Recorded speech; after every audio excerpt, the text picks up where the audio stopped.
A origem da minha família é de judeus da Polônia rural. Na maioria dos países do leste europeu, os judeus eram proibidos de ter propriedades, de ter terras. Nós vamos conhecer a história da imigração judaica a partir da trajetória de sobrevivência da família Ostrowiec. Os campos foram libertados pelo exército russo e meus avós foram uns dos sobreviventes. No pós-guerra, a família refez a vida em Munique e, devido às dificuldades econômicas, em 1953 eles decidem vir para o Brasil. Meu pai descobriu que tinha algumas empresas nos Estados Unidos que tinham descoberto a forma de reciclar o cartucho. Imediatamente, não pensou duas vezes, pegou a malinha dele, tornando assim a primeira empresa de reciclagem de cartuchos da América Latina. Sem conhecer direito o funcionamento da empresa, Alexandre foi trabalhar com o pai. Meu pai gostava muito de mergulho, até que em maio de 2003 ele fez um mergulho de alto risco. Pensei na hora, nunca mais vou ver meu pai. Eles deixaram para trás a terra natal e desembarcaram aqui com muito mais do que seus pertences. Trouxeram a força de seus ancestrais e a coragem para começar de novo. Em diferentes épocas, colocaram o trabalho a serviço do sonho. Fizeram mais do que simplesmente lutar para sobreviver.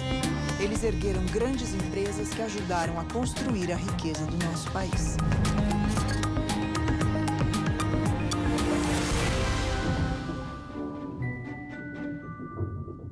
Eu acredito que da minha família eu vi esse desejo de construir alguma coisa, de ir para frente, de dar segurança econômica para a família, a ideia de construir uma grande empresa, de deixar um legado. Isso tudo eu observei os meus antepassados, meu avô, meu pai, buscando, e acho que isso ficou impresso em mim também.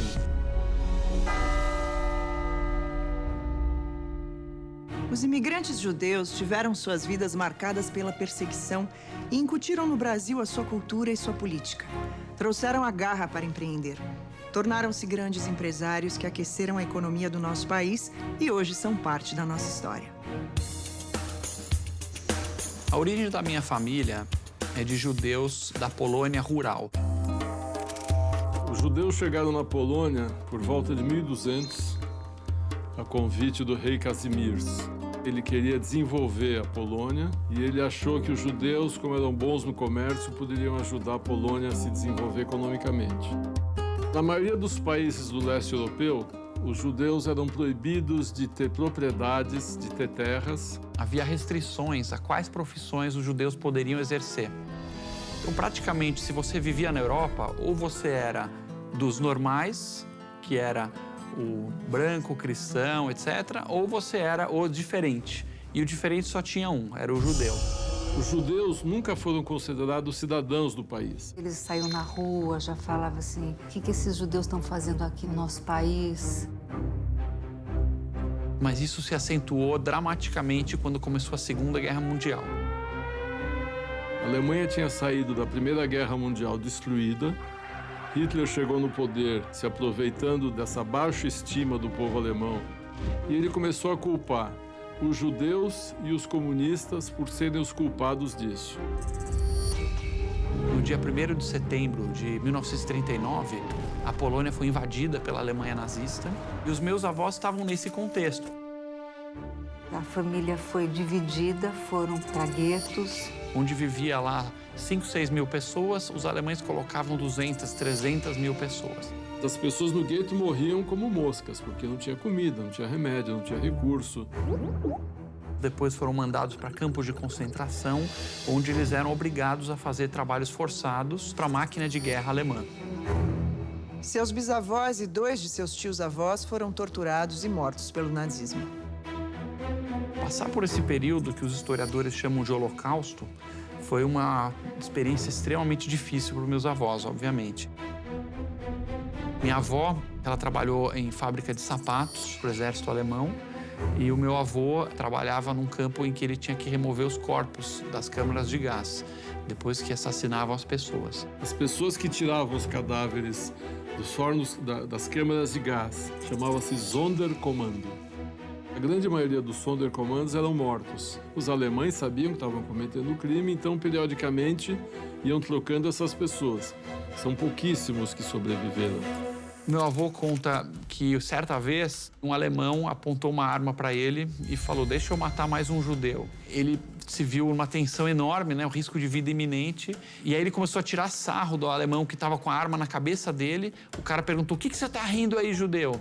E ele falou: você vai gastar uma bala boa alemã com um mero judeu? O cara, na hora, falou: você tem razão, vai embora, daqui a pouco você vai morrer de qualquer jeito. E isso foi uma coisa que salvou a vida dele. Durante a guerra, ele ficou doente. Ele teve tifo. E quando ele teve tifo, era assim, a um passo da morte mesmo. E ele conta que naquela época ele queria se entregar, ele já pedia para morrer. Tanto que quando falava em Deus, ele falava assim: não acredito em Deus. Mas quando ele rezava, eu nunca vi ninguém rezar com tanta fé, com tanta força como ele. A Segunda Guerra Mundial terminou em maio de 1945. Um estudo feito pelo Instituto de Assuntos Judaicos de Nova York, no mesmo ano, contabilizou um total de quase 6 milhões de mortos. Os campos foram libertados pelo exército russo e meus avós foram uns dos sobreviventes. Eles foram para esses campos para ter assistência dos americanos, dos russos. E assim meus avós foram para Munique, onde lá se estabeleceram. E a Alemanha não tinha um governo próprio naquele momento. Ela estava sob julgo ou dos aliados ocidentais ou uma outra parte dos comunistas sob Stalin. Tanto que a Alemanha foi dividida entre o comunismo e o capitalismo. Havia uma demanda grande de cigarros americanos do lado russo e uma demanda de vodka russa do lado americano. Então, uma das coisas que meu avô fazia era ir de um lado para o outro, comprando e vendendo os produtos que cada um demandava, para poder fazer um pouco de dinheiro e sustentar a família. Foi logo nessa época que nasceu meu pai lá na Alemanha. A Alemanha, no pós-guerra, era um ambiente muito melhor do que está durante a guerra num campo de concentração. É claro que essas pessoas que sobreviveram ao Holocausto continuavam assustadas com o que poderia acontecer. Então, mesmo vivendo numa Alemanha controlada pelos americanos, ela via os alemães, ela ouvia falar em alemão, ela já se assustava. Então, eles sabiam que não era um lugar para ter futuro a longo prazo.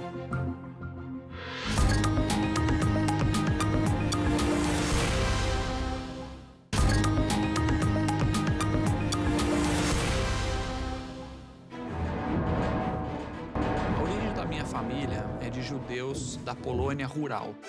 A Polônia foi invadida pela Alemanha nazista. Você vai gastar uma bala boa alemã com um mero judeu? São pouquíssimos que sobreviveram. O Simão é um dos raros. Eu nunca vi ninguém rezar com tanta fé como ele. Mesmo vivendo numa Alemanha controlada pelos americanos, ela via os alemães, ela já se assustava. Então eles sabiam que não era um lugar para ter futuro a longo prazo. Os dois irmãos de Simão, sobreviventes de guerra, tinham conseguido o visto para emigrar para o Canadá. Simão tentou obter a permissão, mas teve o visto negado. Ele não pôde se juntar aos irmãos e aí pensou: bom, para onde que eu vou agora? E o Brasil era um país que todo mundo falava que era muito tolerante aos imigrantes, então eles decidiram ir para o Brasil. Meu avô, minha avó e meu pai pegaram um navio. Eles começaram, assim, embaixo do navio. Durante a travessia, Simão e Raquel estavam na terceira classe, mas como ele era um bom negociante, conseguiu colocar a família na primeira classe. No final da viagem, eles já estavam numa cabine em cima, amigo do comandante do navio, isso sem falar a língua. Chegando ao Porto de Santos, a família vem a São Paulo. Em 1953, o país vivia um momento de modernização industrial. Prestes a comemorar seus 400 anos, São Paulo estava em franca expansão. Já se gabava de ser uma cidade com mais de 1 milhão de habitantes e dizia: São Paulo não pode parar. Por enquanto, o índice de falha aqui está dando quanto? Tá dando em torno de 2 a 3%. De linha, né? E retrabalha. Meu avô, minha avó e meu pai se instalam no bairro do Bom Retiro, que era um bairro muito tradicional da comunidade judaica. Em 1904, os primeiros registros da imigração judaica são de uma colônia gaúcha com 37 famílias originárias da Bessarábia. Entre 1933 e 1939, cerca de 17.500 judeus entraram no país. Então, quando eles chegavam ali no Bom Retiro, eles conseguiam alugar um quarto barato, alguém emprestava um dinheiro para ele começar um negócio. Eles falavam, na época, o Yiddish, que é uma língua tradicional judaica da Europa. Falavam alemão, polonês e tinham aqui que se virar com um novo idioma completamente diferente. Tinham outros que estavam na mesma situação e tinha dinheiro para estudar, para aprender português. Por ter habilidade nos estudos, Simão foi o escolhido. Ia para a escolinha de português, aí voltava, juntava todos os amigos e aí ele contava. Então ele foi o professor de todos também. E o meu avô começa a fazer aquilo que ele sempre soube fazer, comércio. Uma época ele comprava meias, aí ele saía vendendo meias. E depois ele teve uma agência de turismo, teve uma casa de câmbio. Ele vende qualquer coisa. E ele fazia isso de uma forma muito meiga, em que as partes saíam satisfeitas. Ele sabia sempre oferecer aquilo que a pessoa queria. Na década de 1950, é um momento em que o país está entrando na sua verdadeira revolução industrial. Então é um período forte de estatização dos chamados projetos de base. Por exemplo, petróleo, aço, grandes ferrovias. E essa foi a tradição onde minha família cresceu e se desenvolveu. Acho que eles se sentiam brasileiros com a raiz judaica e uma tradição forte. E isso foi construindo essa identidade do meu pai. Ele veio aos 5 anos de idade, sim, sabia falar alemão, mas falava português com perfeição, que fez com que esse caldo aí fosse o grande ambiente cultural onde ele cresceu. Israel sempre foi muito determinado. Acho que o pequeno Israel de 14, 15 anos, os professores eram amigos dele, de virem na minha casa. Ele tinha um laboratório de química, então que ele ficava fazendo as reações dele. No leste europeu era muito raro um judeu poder fazer universidade. Eles fizeram questão que os filhos estudassem engenharia, medicina, direito, essas profissões básicas da época. Quando terminou a escola, foi fazer faculdade de engenharia e assim foi a primeira pessoa da família Ostrowiecki a se formar. Ele tentou vários negócios, muitos não deram certo, então ele passou pelo telex, passou pelo fax. Em um determinado momento, ele viu que estava surgindo no mundo as copiadoras e ele viu que isso ia ser uma tendência. Então foi um dos primeiros do Brasil a trazer copiadoras e saiu vendendo para as empresas. Porém, o cartucho da copiadora era quase tão caro quanto a máquina inteira. E isso dificultava muito as vendas.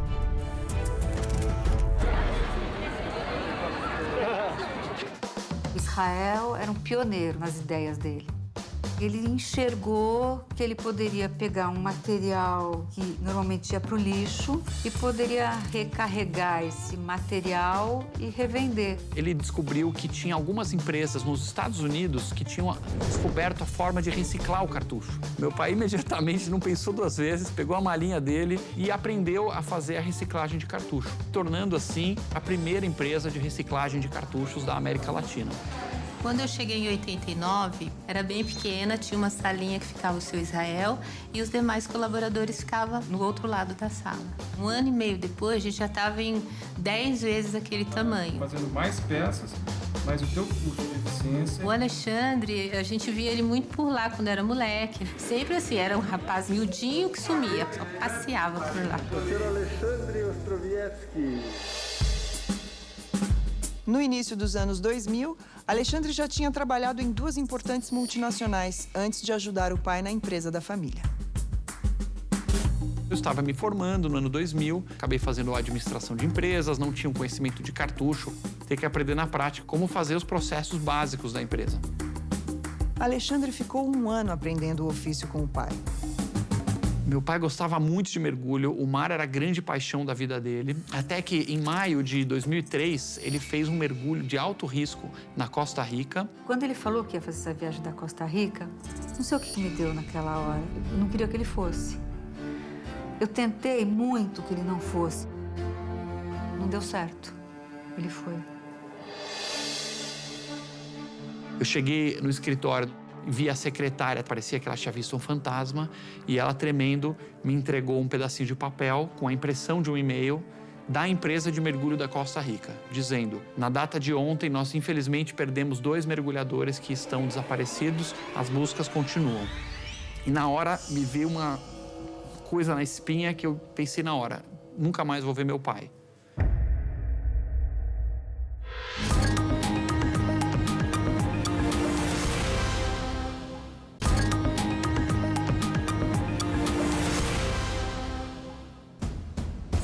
tinham brasileiros com a raiz judaica. E isso foi construindo essa identidade do meu pai. Israel era um pioneiro nas ideias dele.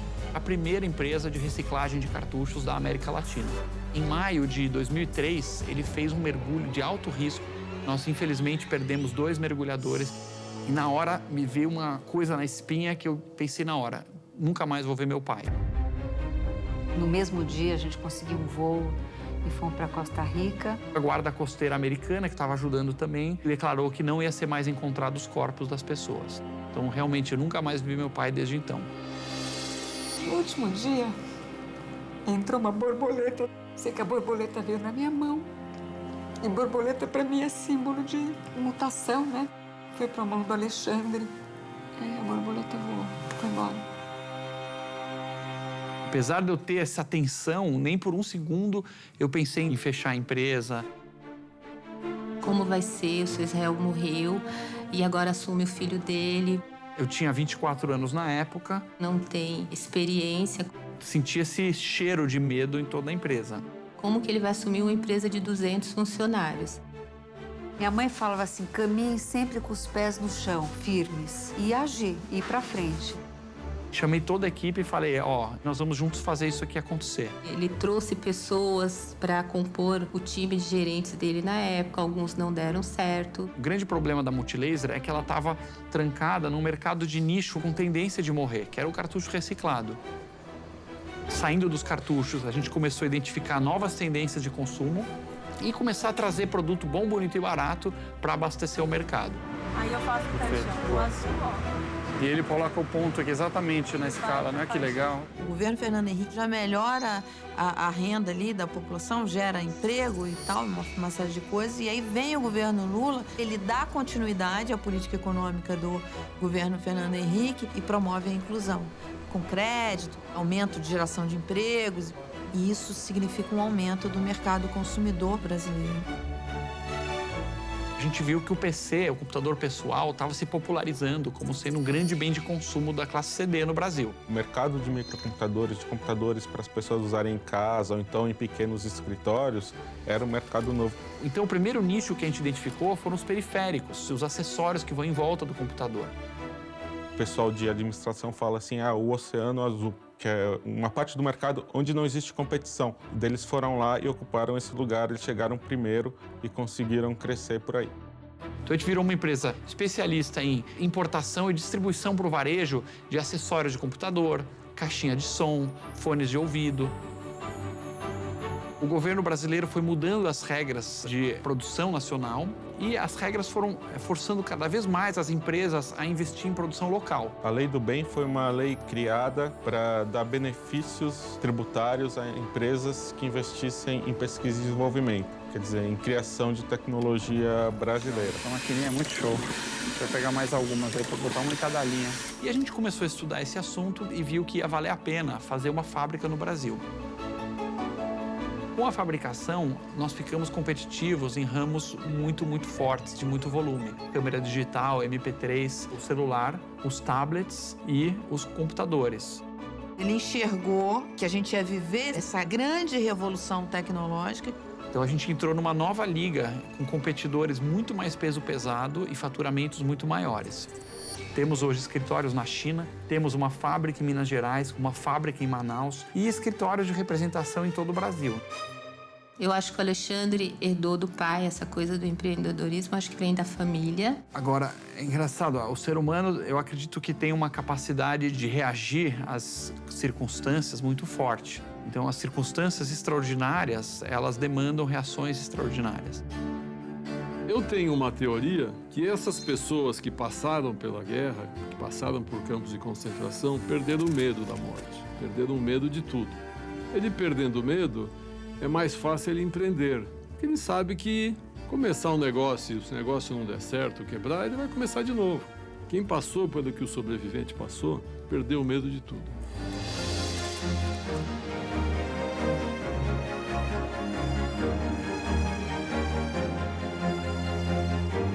Quando você chega num país e tem que lutar para viver, você tem que lutar para crescer, você luta mais. O Brasil é uma colcha de retalhos de imigrantes, o que enriquece muito o Brasil, porque você vem com uma bagagem, com coisas que não existiam no Brasil e isso acaba entrando para a cultura do povo. O imigrante, ele costuma chegar com uma garra diferenciada, porque o cara é o cara que mudou de país. Já precisa de uma energia, de uma força interna maior para você mudar de país. Ele já chega, geralmente, em idade produtiva. Então, a comunidade judaica no Brasil, assim como as outras, igualmente, trouxeram um impacto muito bom para o Brasil. Os imigrantes judeus foram perseguidos, escravizados. Muitos perderam a família e alguns conseguiram sobreviver à guerra. Eles trazem dentro de si a força da sobrevivência, a garra para empreender e construir pequenos comércios, que se transformaram em impérios, impactando a economia do país.